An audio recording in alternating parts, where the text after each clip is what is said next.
বেতন বাড়ানোর দাবিতে রাজশাহীতে কর্মবিরতি পালন করছেন বাসের চালক, সুপারভাইজার ও সহকারীরা।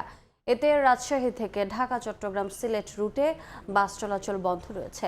ভোগান্তিতে পড়েছেন যাত্রীরা। বিস্তারিত জানাতে শিরোল বাস স্ট্যান্ডে আছেন সহকর্মী মদুদ রানা। সরাসরি যাচ্ছে তার কাছে। রাজশাহী থেকে ঢাকা, চট্টগ্রাম এবং সিলেট রুটে চলাচলকারী যেসব বাস সেগুলো বন্ধ রয়েছে। তবে একতা ট্রান্সপোর্ট নামে একটি বাস মাত্র চলাচল করছে এবং হঠাৎ করে বাস চলাচল বন্ধ হয়ে যাওয়ায় ভোগান্তিতে পড়েছেন যাত্রীরা যেটি অভিযোগ করছেন, তারা আগে থেকেই টিকিট সংগ্রহ করে রেখেছিলেন, কিন্তু এইসব বাস কর্তৃপক্ষ তাদেরকে আসলে এই বাস বন্ধের বিষয়টি জানায়নি, যার কারণে তারা সকালে এসছেন, কিন্তু আসার পর কাউন্টারগুলো বন্ধ দেখতে পেয়েছেন এবং তারা ভোগান্তিতে পড়েছেন।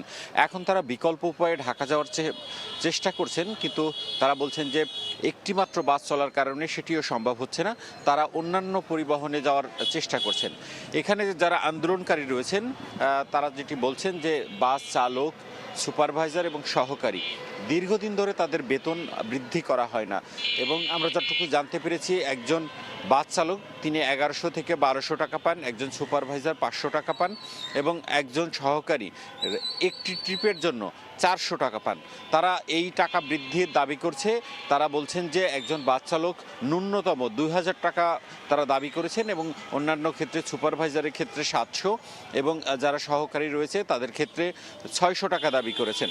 তবে বাস মালিকরা এখন পর্যন্ত 100 টাকা করে বৃদ্ধি করার তারা একমত পোষণ করেছেন, কিন্তু এখানে বাস চালক, সুপারভাইজার এবং যারা সহকারীরা রয়েছেন তারা সেটি মানছেন না।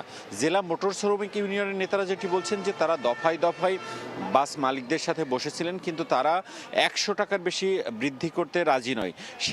সে কারণে আসলে এই যে বারবার বাস বন্ধের ঘটনা ঘটছে। আমরা যেটি জানি যে এই চলতি মাসের 7, 8 এবং 9 তারিখ এবং গত আগস্ট মাসের 23 তারিখেও এই বাস ধর্মঘট শুরু হয়েছিল এবং তখন বাস পরিবহনের মালিকদের সাথে তারা দফায় দফায় আলোচনায় বসেছে, কিন্তু সেক্ষেত্রে কোনো সুরাহা হয়নি। এবং এখানকার যারা সুপারভাইজার রয়েছেন, যারা চালক রয়েছেন, যারা সহকারী রয়েছেন, তারা বলছেন যে এবার তাদের দাবি আদায় না হওয়া পর্যন্ত তারা তাদের যে কর্মবিরতি সেটি অনির্দিষ্টকাল পর্যন্ত করবেন এবং দাবি আদায় না হওয়া পর্যন্ত তারা বাস চালাবেন না। এই ছিল রাজশাহী থেকে আমার কাছে সর্বশেষ।